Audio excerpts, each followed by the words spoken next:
here. Gosh, Wow. It's time for episode what a 2 wonder. of the Professor and Ditto Show. Hey, that's us.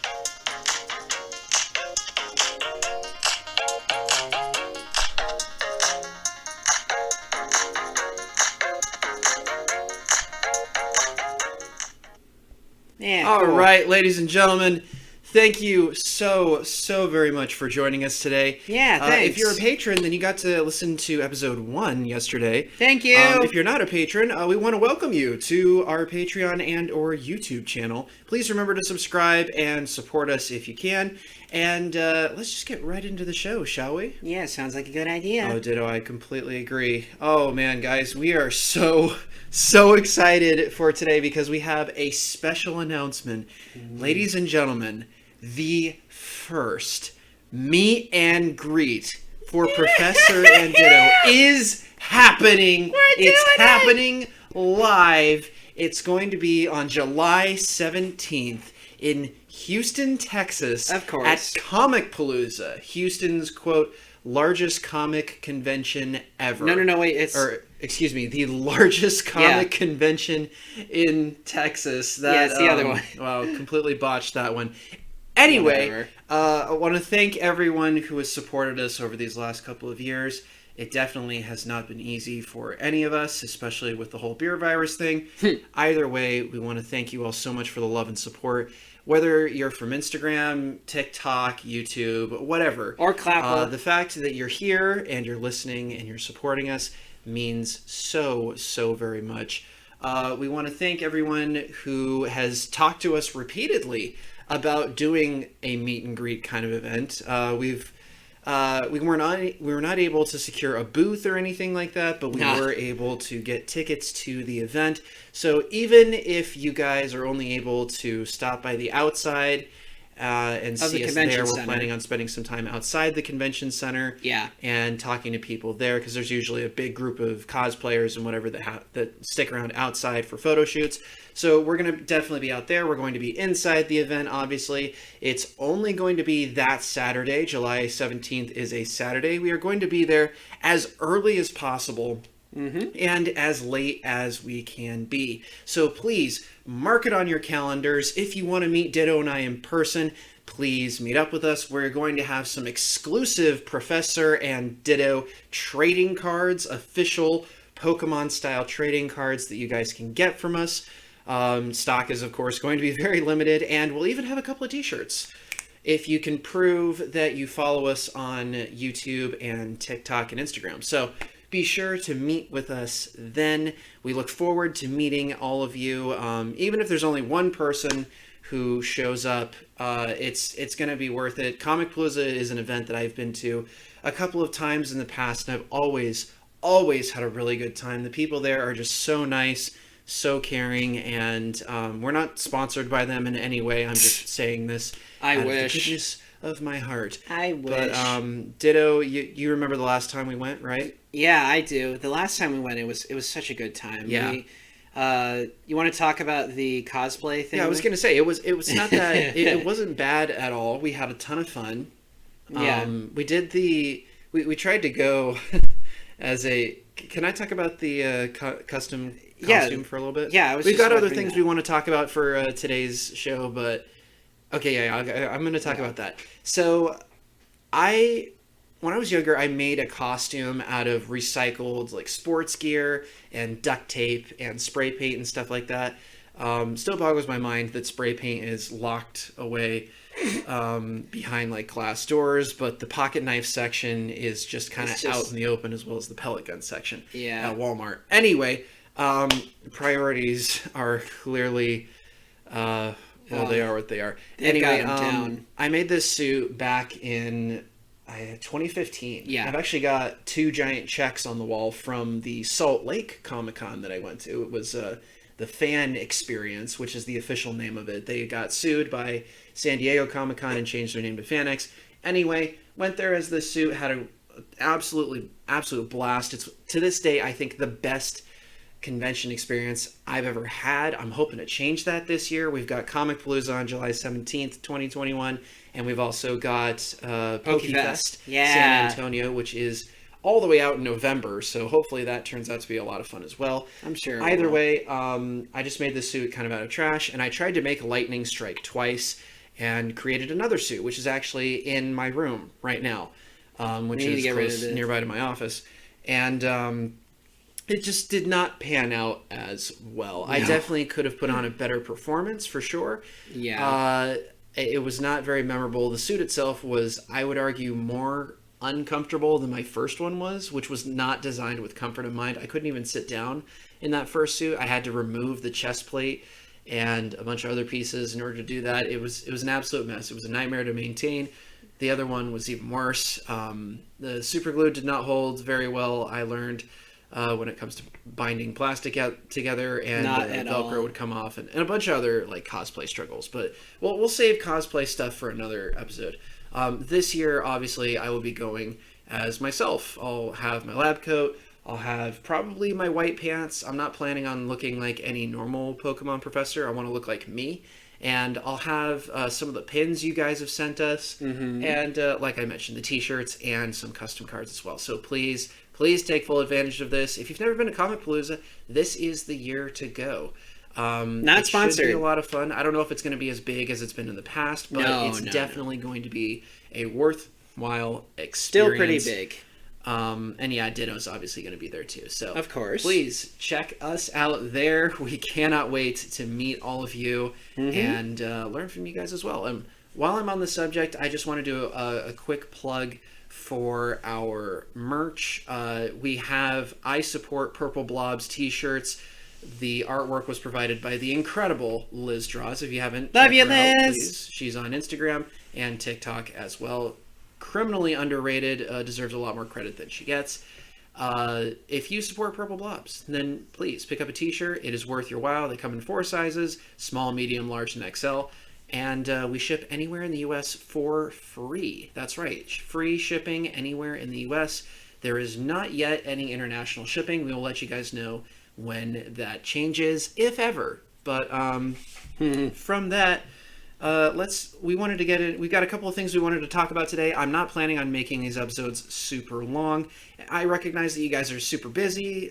Maybe you have this on in the background or something while you're doing something else. I often listen to podcasts while I'm playing video games or whatever. So I don't know. We don't want to keep these very long, so I'll keep this short and sweet. We got a couple of things we want to talk about. First thing being, I wanted to talk about the Sword and Shield starters just for a hot second. I know Sword and Shield's been out for a few years now. It's still arguably one of the biggest Pokemon games to ever come out. It introduced the Wild Zone, introduced a lot of different aspects that other Pokemon games didn't quite have. It's also one of the more controversial games, even to this day when most people seem to have settled down over it. I'd say Sword and Shield was more controversial for the Pokemon community at large than even Ultra Sun and Ultra Moon, which were, I remember, kind of controversial. I wasn't really in the Pokemon fandom, well, not like I am now, during that time. I was definitely... I acknowledged that they existed. I liked the marketing campaigns, but I didn't actually play the games. To this day, I haven't played Pokemon Sun and Pokemon Moon. We need to get I've on seen that. tons of gameplay of it, though. I know what happens in the game, obviously. Yeah. And plenty of memes to go along with those. But Always memes. Sword and Shield, I really want to talk about the starters, particularly Score Bunny. Okay, so you have to understand, I've played Sword and Shield. I have a Shield. I've played through Shield at least twice. Once No. for a Nuzlocke. 3 times. At least 3 times. At least Yeah. 3 times. Once for a Nuzlocke, 2 times just normally, just me having a good time, messing around. And it's an okay game. It is absolutely an okay game. If you like Sword and Shield, great, good on you. I don't particularly like them.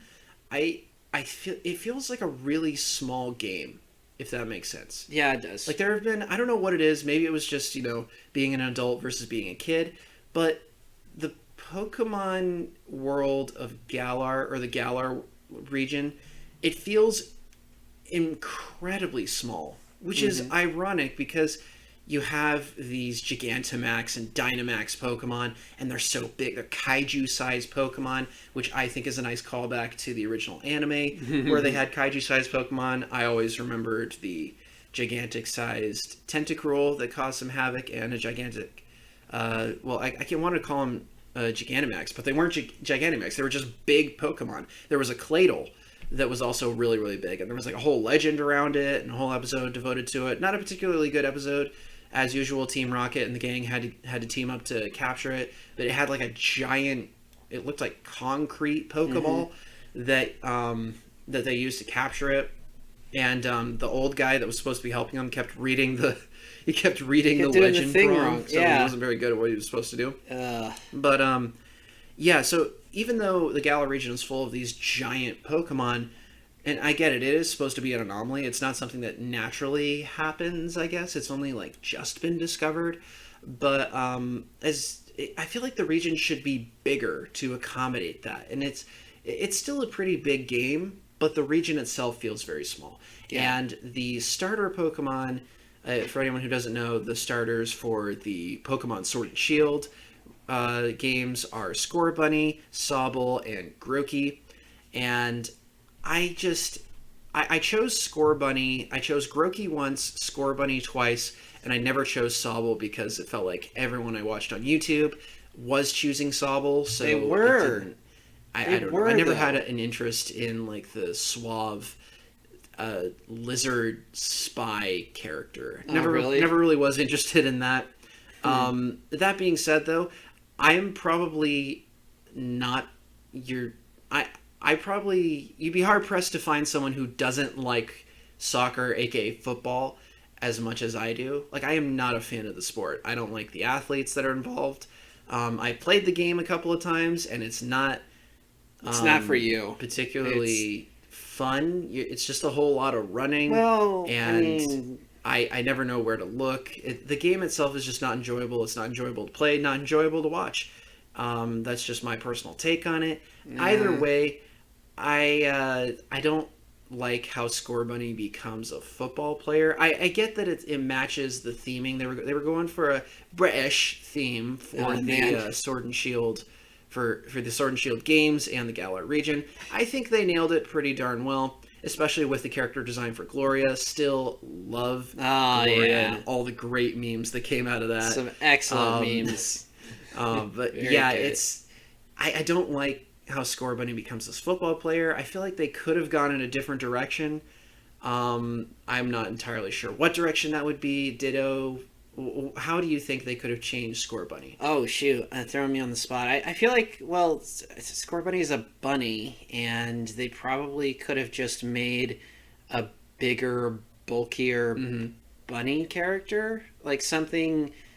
I don't know. I'm thinking something like... Yeah, like a Minecraft YouTuber, Twitch streamer kind of. That's British, right? There's a lot of British Minecraft streamers that come out of there. So just turn Scorbunny into one of those, like Tommy Innit or something. I mean, okay. Yeah, I can kind of see that working a little bit. No, it wouldn't work at all. Let's be honest here. I don't know. It's difficult because, yeah, I would go if you want something that represents, as someone who's never been to Great Britain, but who has family that has, I would have picked like I'm not serious, a Royal by the Guard, way. if that makes sense. Like a Pokemon. Think for a second if Scorbunny evolved into a Royal Guard style Pokemon. You know, something with what looks like a long hat. And it could even incorporate the rifles somehow that they carry with the bayonets, and like the red uniform and the black shoes. I feel like that, and the discipline. I feel like that would be a really nice altercation because you have. I think you can honestly keep the first two, like Scorbunny, and I forget what it evolves into, but it kind of evolves into like an edgelord with a hoodie and whatever. To go from that to like a British Guard, I feel like it wouldn't be that difficult of a leap. I feel like that. Like he goes into the military. They could have made that work, and that honestly, yes, it's kind of stereotypical, but it's also like crazy iconic. When I think of paying a trip or paying a visit to Buckingham Palace or other national landmarks in Great Britain, I think first and foremost of those royal guards and how they're dressed, and it's really iconic to the region. And I'm surprised that there isn't really, if there is something in Sword and Shield that pays homage to them, like I can't remember it. Maybe so it clearly Phalanx wasn't that significant to begin with. I don't know, but either way, it's just I think it's really kind of a missed opportunity there. And then in the case of Groki, I just don't like how many ape Pokemon there are. Wow. Like, so there is a lot of... I don't think there's been a single generation... Is there, though? For the past 10 years or so that hasn't incorporated some kind of monkey and or ape I'm going to look Pokemon. that up. I'm going to check that. And I always thought that was strange because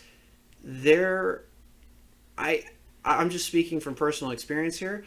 I don't know of any monkeys or apes that are wild that are loose in North America per se. There could be. There's probably some like smaller monkeys or something. We don't know that. I don't know. I don't know. The Pokemon games have covered various regions, America being one of them, and I'm pretty sure they still introduced a monkey type Pokemon for that. They definitely did for Alola. They did a couple for Alola, if I remember correctly. There was a Rangaroo, and what's the one that has like it works better as a team? I forget which one that was.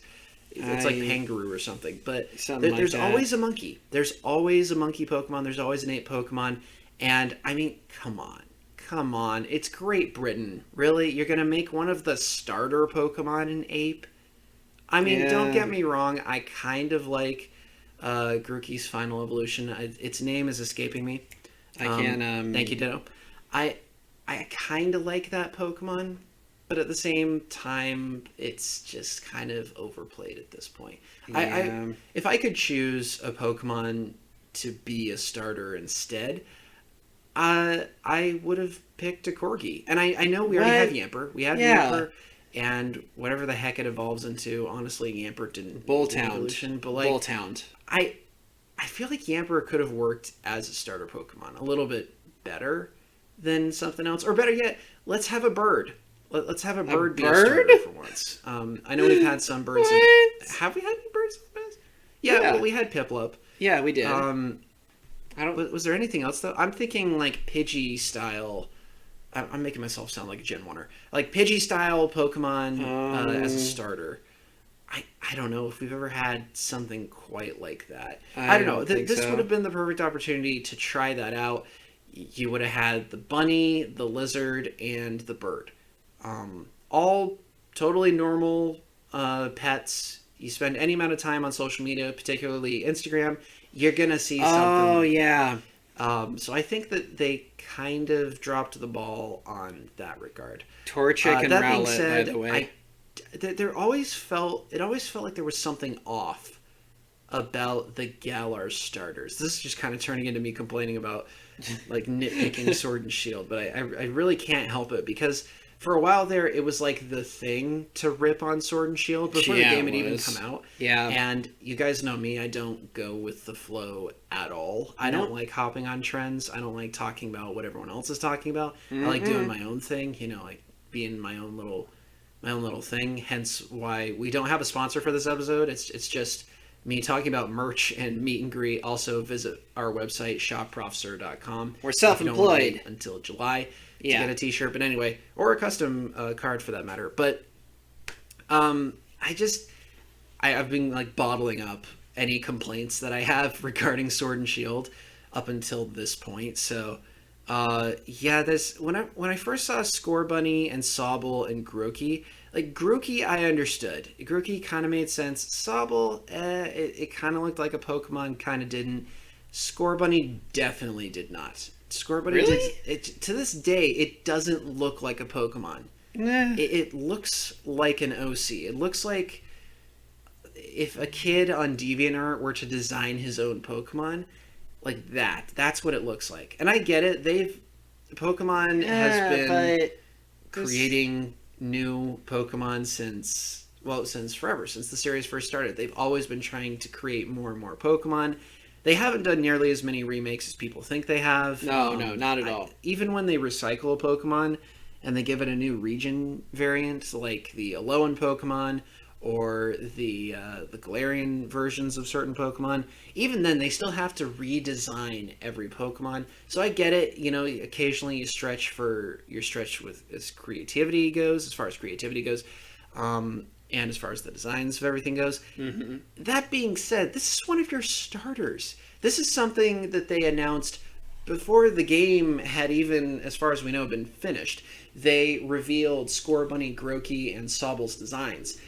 So, like, and it's a starter Pokemon. People remember Pikachu and starter Pokemon more than any other kind of Pokemon out there, because those are the three Pokemon of whatever game you're playing that, I mean, that's like your hardest decision. That's the thing.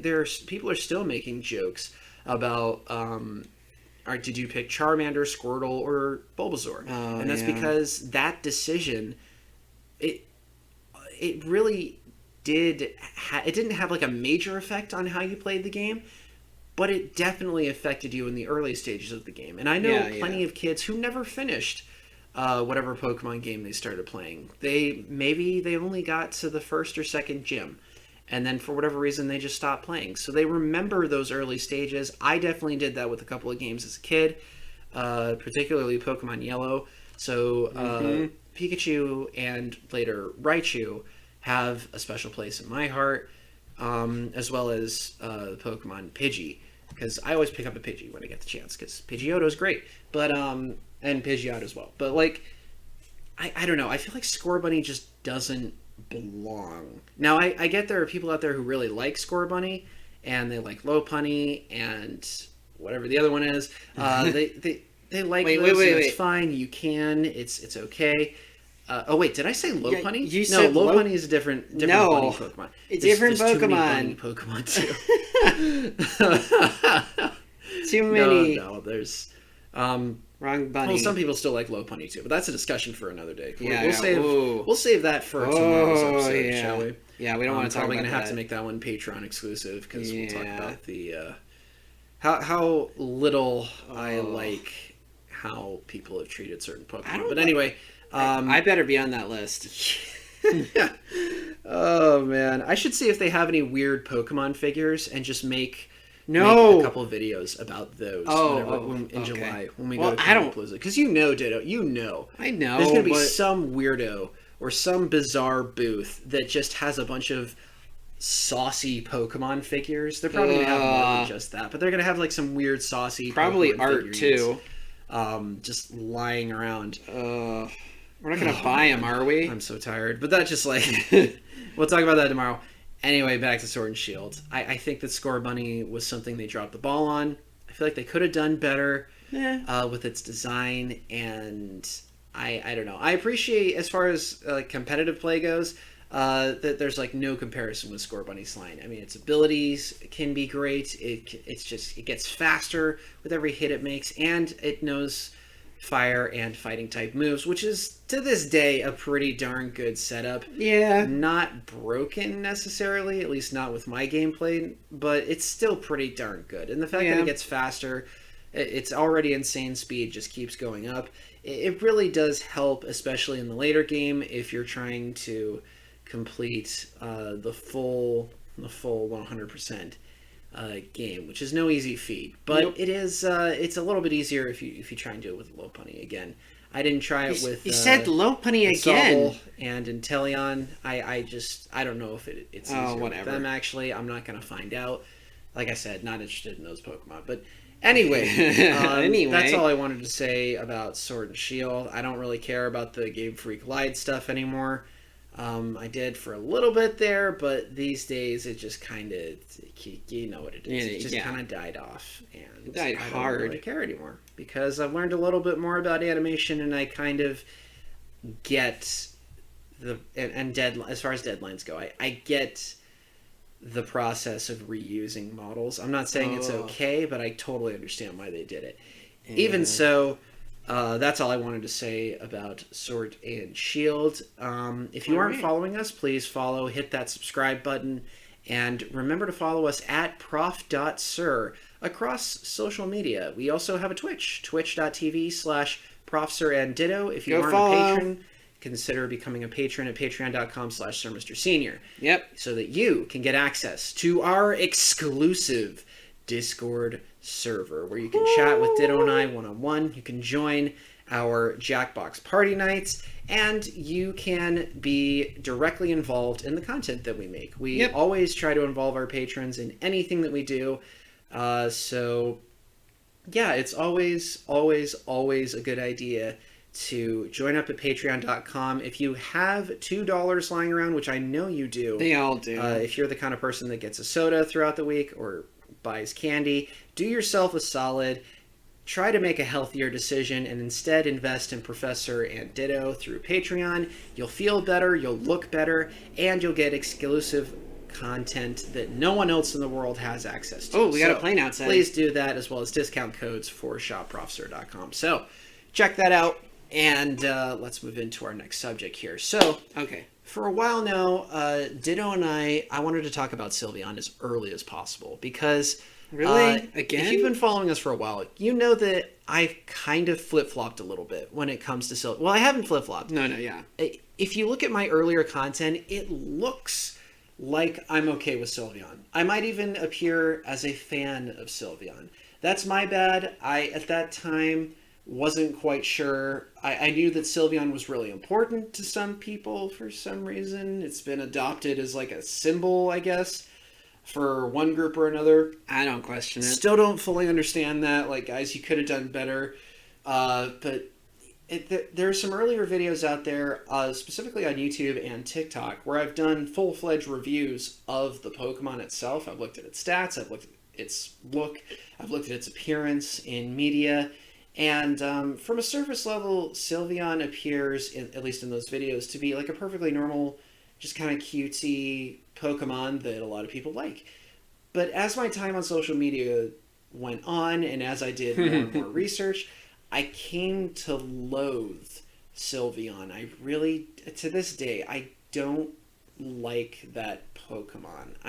Really? Its design, I've kind of gotten used to it, but I don't like it. It's kind of like if you work at a school and there's a broken down car that's starting to rust over in the parking lot, but for whatever reason, like, the school refuses to call a tow truck to get it towed because it's too much extra money or whatever. Or at least that's the argument they use.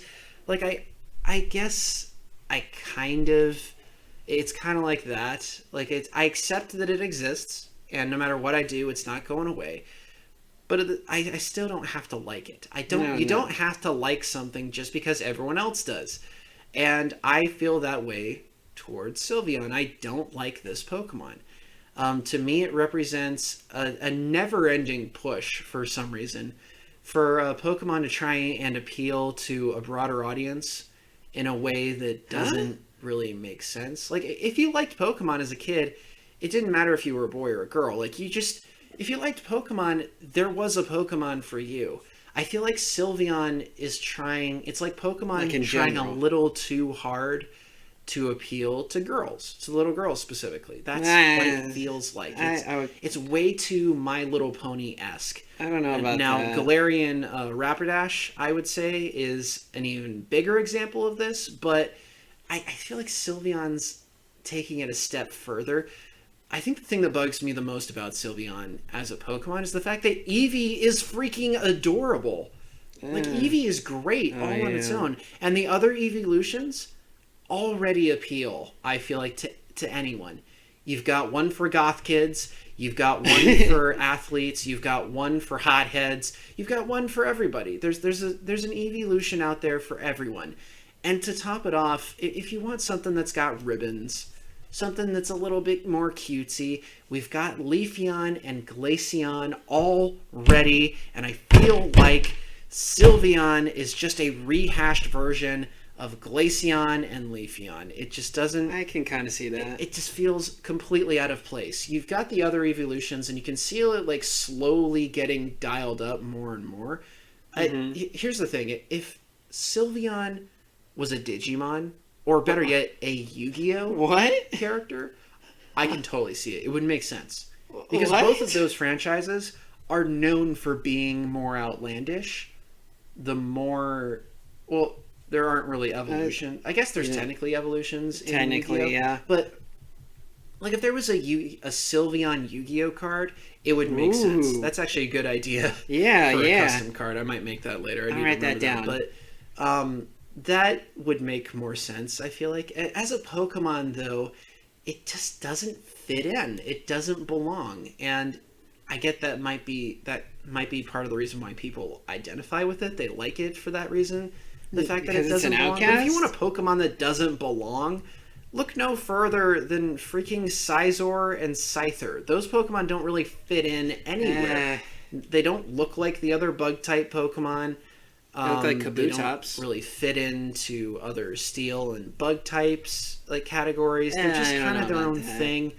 And like I think a good example of a unique Pokemon. An even better example than that would be you, Ditto. Oh. You're a unique Pokemon. You don't really fit in with hardly anything else. There's other like goopy, kind of like messy Pokemon that are just kind of blobs that have a similar face. What? But you're unique. I'm saying you're unique Pokemon. You're a unique Pokemon, and you deserve to be celebrated. And Sylveon just feels completely out of place. And it doesn't help that it's a fairy type. If it had been a different type of Pokemon, like just a normal type, or even, I don't know, make it a fighting type evolution, I think normal type would fit it a little bit better. But just like to turn around and make this thing that already doesn't belong into a fairy type, a typing which arguably never belonged to begin with. Yeah, I kind of see which that. is the fairy types to this day are just, it's just Pokemon trying to compensate for something that doesn't need to be compensated for. Like it's completely out of place. I wouldn't use compensate. I just don't like it. I don't like fairy types. I really don't like Sylveon. It feels like it derails. I'm saying all of this, by the way, as I'm staring at a sealed Sylveon GX tin that I bought. Did I buy it or someone sent it to me? Someone might have sent it to me, actually. I think either way, I've just kind of held on to it. Mm-hmm. I have no intention of opening it. I have no intention of selling it either. It just kind of is here. But some unfortunate soul might win it when we finally start up that game show. But either way, Sylveon's exists. Not a huge fan of it. I feel like Pokemon definitely could have done better. If you like Sylveon, all of this isn't to rat on you. If you are a fan of Sylveon, I have several patrons who adore Sylveon, and it grinds my gears to this day that they do. They just, some of them won't shut up about Sylveon and how much they like it and how much they appreciate its existence and how much it inspires them. Good on you. If you like Sylveon, good on you. Okay? You're okay. You could do better. Enjoy yourself. Maybe. Enjoy your life. I don't know about that, man. I think... Yeah. Sylveon, it's okay. It doesn't deserve all the flack. I don't know. That's just... I don't know. I think you're being too harsh. I just can't get over the fact that this thing exists. It exists. Get used to it. It's here. It's not going anywhere. Right. It doesn't belong. So it doesn't what? belong. It's here. And I just... get used to it. It's part of my content, though, and I'm going to keep making content about how much it doesn't belong. Until the day I die, which hopefully, knock on wood, is no time soon. So I'm not knocking. That was me, Ditto.